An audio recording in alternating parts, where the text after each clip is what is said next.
kommst mit auf eine kleine Reise, auf einen Besuch ins Schlummerland. Heute entdecken die beiden Muns, Flick und Fanian, einen Teil vom Schlummerland, wo sie noch nie waren.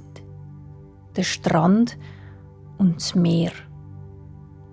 Die Fanian geht baden und der Flick sitzt am Ufer im weichen Sand und hört den Wellen zu. Also, dann machst du dir jetzt so bequem, wie es nur geht. Und dann machst du deine Augen zu. Der Ort, wo du bist, ist immer noch da, auch wenn du die Augen zu hast. Und jetzt stellst du dir vor, dass irgendwo da in der Nähe um dich herum eine Türe siehst. Eine Türe mit einer Türfalle. Wenn du jetzt die Türfalle abdrückst und durch die Türe durchgehst, bist du da, im schönsten Land, das es gibt, im Schlummerland.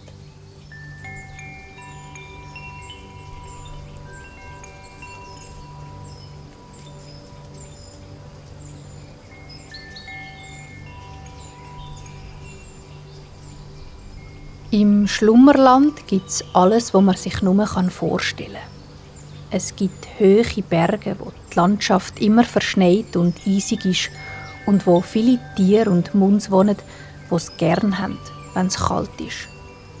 Schneehasen und weisse Eichhörnchen wohnen dort und kleine, durchsichtige Eisfeen, die den ganzen Tag im Kreis herumtanzen. In einem anderen Teil vom Schlummerland ist es warm und trocken. Dort nämlich, wo das Meer ist. Weil es im Schlummerland alles hat, hat es natürlich auch Meer. Dort beim Meer sind die beiden Muns, Flick und Fanian, noch nie gewesen. Aber sie haben schon davon gehört. Und sie haben auch gehört, wie schön und wie weit und frei dass es dort sein soll. Muns, das sind kleine, flauschige Wesen, die überall im Schlummerland wohnen. Sie sind nicht allzu gross, aber umso freundlicher und sehr gemütlich. Es gibt Muns, die mit anderen zusammen wohnen, in einem kleinen Haus am Boden oder auf einem Baum. Andere wohnen allein für sich und genau dort, wo sie wollen. Die Muns sind alle miteinander verwandt und befreundet und sie entdecken gern neue Sachen. Sie probieren zum Beispiel gern Essen, wo sie noch nie hatten, oder sie besuchen Orte, wo sie noch nie waren. Und so ist das eben auch bei den beiden Freunden Flick und Fanian. Sie haben heute einen ganz besonderen Ausflug vor. Sie wollen zusammen ans Meer. Fanian, Fanian, flüstert eine vertraute Stimme. Die Fanian liegt in einer hohen grünen Wiese auf dem Rücken und hat die Augen zu. Fanian, flüstert sie nochmal und etwas stupst sie ganz fein an die Schulter. Die Fanian lächelt. Sie weiss schon, wer da ihren Namen sagt. Ihr Mundsfreund, der Flick. Ganz langsam macht Fanian ein Auge ein bisschen auf und blinzelt in die Sonne. Da sieht sie den Flick, wie er neben ihr in der Wiese steht. Seine Haare sind heute knutschgrün und stehen ihm ganz wild von seinem Körper ab. Auf seinem Kopf hat der Flick die Haare mit einem Gräsli als Haargümmeli zu einer kleinen Palme gebunden. Und er hat eine dunkelblaue Pluderhose aus weichem, feinem Stoff an. Die Fanian freut sich, zu ihrem Freund zu sehen. «Hoi Flick», sagt sie. «Gehen wir?» Der Flick nickt und strahlt über das ganze Gesicht. Er freut sich immer besonders, wenn ihn seine Freundin versteht. ohne dass er viel reden muss. Die Fanian steht auf im weichen Gras. Sie und der Flick haben gesagt, dass wenn sie sich das nächste Mal sehen, sie zusammen ans Meer gehen. Die Fanian weiss darum genau, warum der Flick so strahlt. Und weil der Flick ihr Freund ist, weiss sie auch, dass er nicht genau gleich gern redet wie sie. Darum sind die beiden auch oft einfach still, wenn sie miteinander sind. Die beiden Muns nehmen sich an der Hand. Der Fanian, ihre Haare sind weich und goldig. Und die langen Haare am Kopf hat sie mit farbigen Blumenranken umwickelt. Hand in Hand laufen der Flick und die Fanian über die Wiese und weiter in die Richtung vom Meer. Obwohl noch niemand von ihnen den Weg gegangen ist, wissen sie, wodurch. Sie lassen sich dabei von ihren Nasen und von ihren Ohren leiten. Oder besser gesagt, von dem, was sie schmecken und von dem, was sie hören. Der Wind, der über das Schlummerland bläst, trägt nämlich den salzigen, rauchigen Geruch vom Meer übers Land. Und wenn man so eine feine Nase hat wie die Muns, weiss man so, wodurch. Ihre Schritte sind ganz leicht und luftig, wie wenn sie etwas Unsichtbares Richtung Meer tragen. Gleich schon schmeckt nicht nur der warme, trockene Wind salzig, sondern die ganze Luft um die beiden Muns herum. Und nicht nur die Luft. Es ist diesen beiden, als würden alle Steine und alle Pflanzen in dieser Gegend den Geruch und den Geschmack vom Meer ausströmen.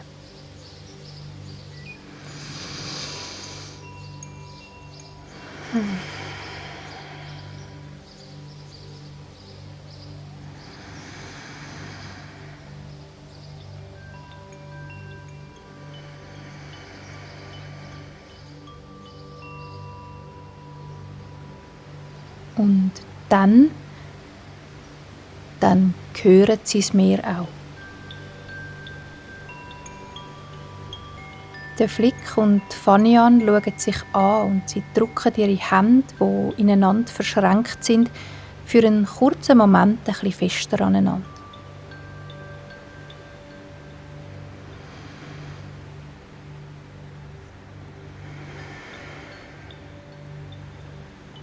Der Flick und Fanian kommen am Strand an. Sie laufen die letzten Schritte durch Inseln von hohem Gras, die umgeben sind von weichem, weissem Sand. Unendlich viele winzig kleine, feine Körnchen liegen da nebeneinander und aufeinander. So viel, dass aus ihnen eine grosse, weiche Matte wird. Ein beweglicher Teppich, der sich mit jedem Windstoß und mit jeder Welle ein bisschen verändert.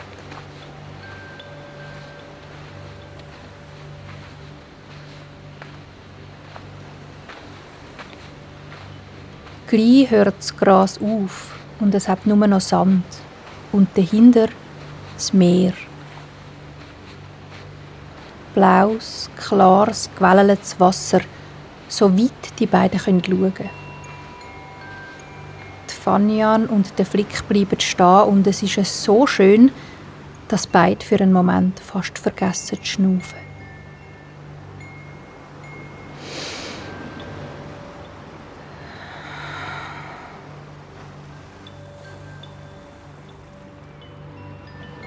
Der Flick steht ein bisschen näher neben Fanian an und legt seinen Kopf an ihre Schultern, in ihre weichen Haare, die nach diesen Blüten schmecken, die drin gezöpfelt sind. Die beiden Muns sind ganz nah beim Meer, so nah, dass ihre Füße im Wasser sind und von den Wellen umspült werden. Die Fanian hat aufs Mal eine grosse Lust, um in dem weiten und unendlichen Wasser zu baden. Langsam macht sie einen Schritt nach vorne und nochmal einen. Weiter ins klare, warme Wasser. Sie spürt die Wellen an ihrem Bauchnabel, wie das Wasser ganz sanft an ihr aufschwappt, und dann taucht sie bis zu den Schultern ins Wasser. Nur ihr Kopf schaut noch raus und ihre langen Haare schwimmen oben auf und bilden eine Art Fächer um den Fanny an ihren Kopf. Ein kleines Blümchen löst sich aus ihren Haaren und treibt auf der Wasseroberfläche. Wie eine Seerose liegt es aufgefaltet auf dem ruhigen Meer, und Fanian schaut ihm noch ein Moment zu, wie es elegant über die Wellen davongleitet. Dann legt sie sich auf den Rücken. Ihr Hinterkopf ist im Wasser und sie schaut auf zu den freundlichen weißen Wolken.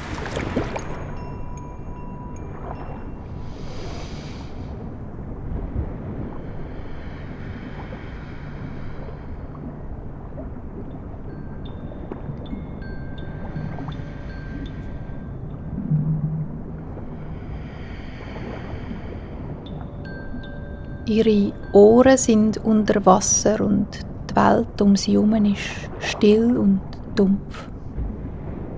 Sie hört ihren Schnuff ganz deutlich und sie merkt, wie sie mit jedem Einschnaufen ihren Bauch füllen kann und wie ihr Körper ein bisschen steigt im Wasser.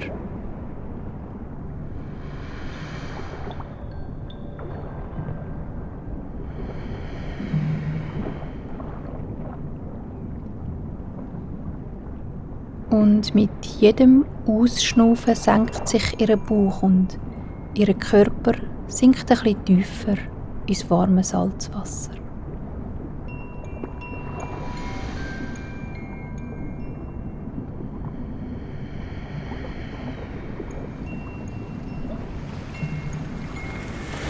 Am Strand steht der Flick und schaut seiner Freundin zu, wie sie still im Wasser liegt und sich doch fein bewegt in den Wellen.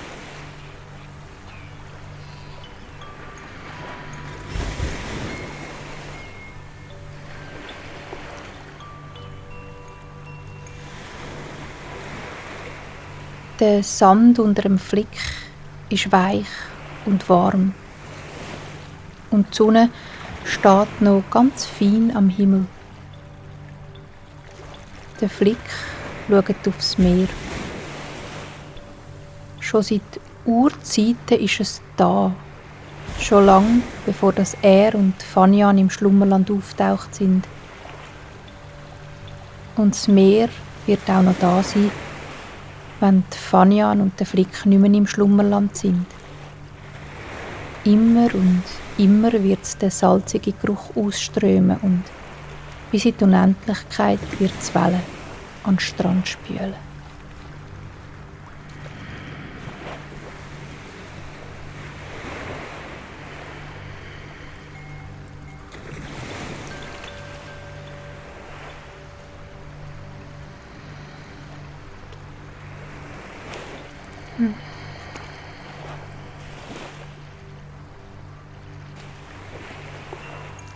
Fanian ist zurück von ihrem Schwumm im Meer und zusammen mit dem Flick sitzt sie ab im weichen Sand.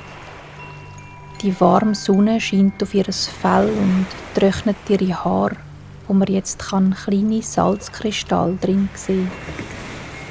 Wie Edelsteinchen glitzern zwischen den feinen Hörli auf der Fanian ihrem Bauch und ihrer Brust.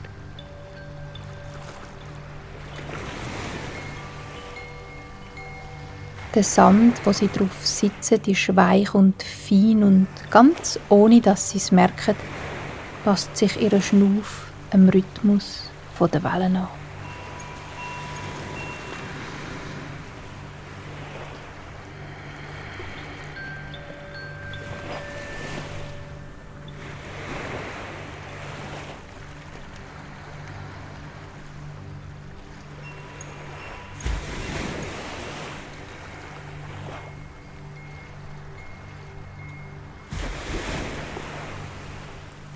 Die beiden Muns fühlen sich wohl und sicher Und die Fanian denkt an die Sachen, die ewig gelten.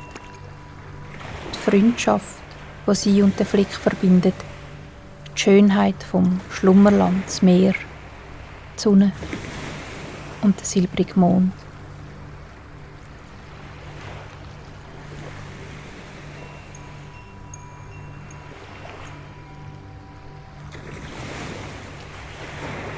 Die Sonne vergeht langsam am Himmel und macht einem runden, hellen Mond Platz, wo alles im Schlummerland mit einem silbrigen Schein übergüsst. Der Flick und die Fanian legen sich ab in den Sand. Sie sind da, am Meer, miteinander. Die Fanian lächelt. Der Sand unter ihr ist warm und weich und mit ein paar kleinen Bewegungen kann sie eine Mulde graben für ihren Körper. Eine Mulde, die genau auf sie angepasst ist. Sie bewegt ihre Hände und die Unterarme ein bisschen und drückt ihre Ellenbögen ganz fein in den Sand. Auch mit den Schultern und mit dem Füdli macht sie ganz kleine Bewegungen und sinkt so ein bisschen tiefer in den Sand ein. Das Gleiche macht sie auch mit ihren Beinen und mit den Fersen der Füße. Am Schluss liegt ihr ganzer Körper in einer Mulde.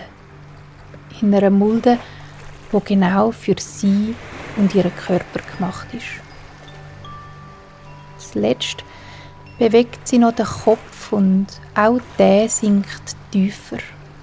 Ihre Haare machen ein feines Geräusch auf dem Sand und sie hört, wie auch der Flick neben ihr sich genau gleich einrichtet.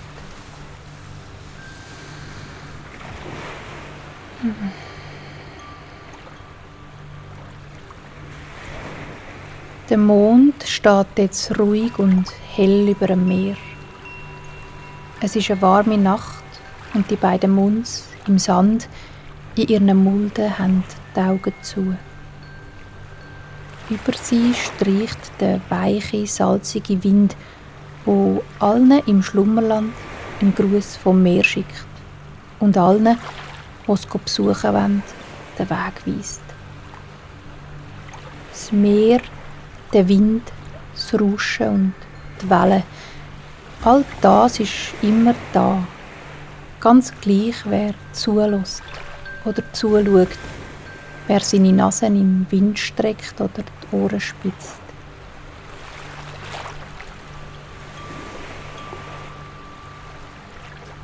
Um die Fanian und den Flick rauscht das Meer und die beiden sind eingeschlafen, nebeneinander im Sand. Ihre Körper geben sich ganz innen in das Gefühl vom stetigen Rauschen, langsam, ruhig und friedlich. Und ihr Schnuff geht im Rhythmus vom Meer.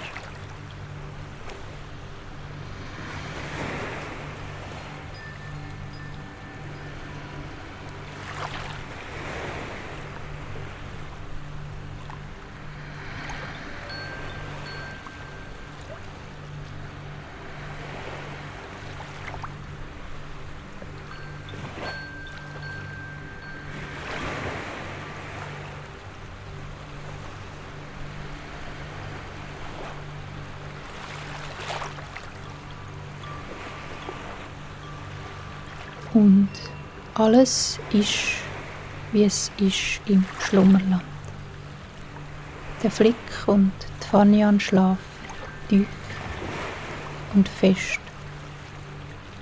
Unter ihnen und über ihnen ist alles weich und still. Nur ein ganzes feines und langsames Schnaufen kann man noch hören. Ein und aus. Ein